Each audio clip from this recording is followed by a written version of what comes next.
Most projects don't fail because of the wrong software or methodology. They fail before the first task is even assigned.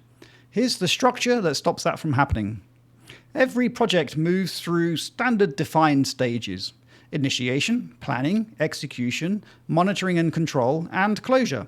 Think of them as a spine. Skip one and the whole thing buckles. Initiation is where you decide if the project is worth doing.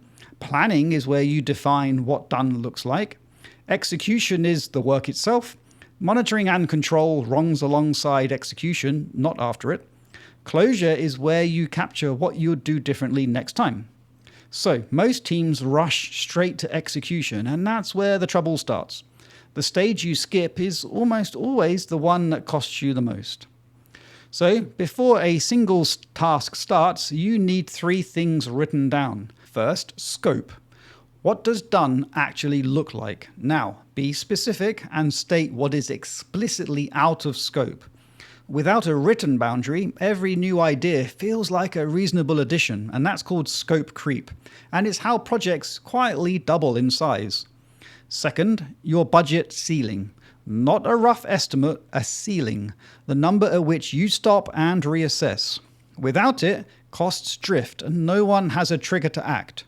Third, decision authority. Who makes the final call when there's a disagreement? On a small team, this feels obvious, but when pressure hits, ambiguity about who decides causes delays that can compound fast.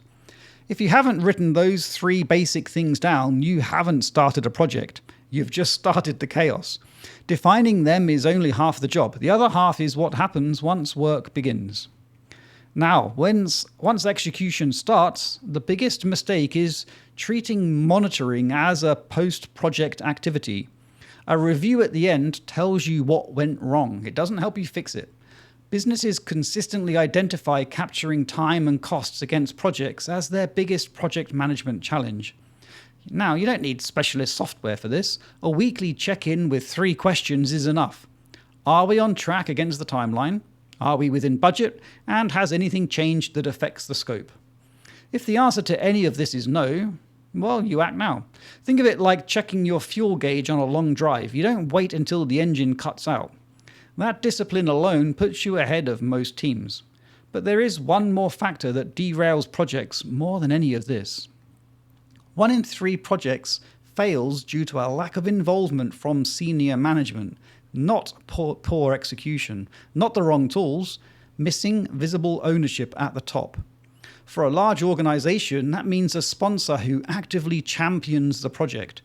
For a small business owner, you are both the sponsor and the manager. No one will hold you accountable but you. That makes explicit self-accountability checkpoints non-negotiable. Put them in the diary before work starts. A fortnightly review where you formally ask, is this still on scope, on budget, and worth continuing? That last question matters most. Projects that should be stopped often aren't because no one with authority is asking it.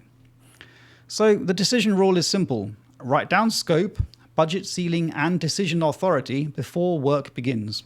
Check against all 3 regularly, and make sure someone with the authority to stop the project is asking the hard questions on the way. If that was of value, subscribe to the channel for one real business question answered every video. For the same clarity in writing, the website and newsletter is at 5minutebusiness.com.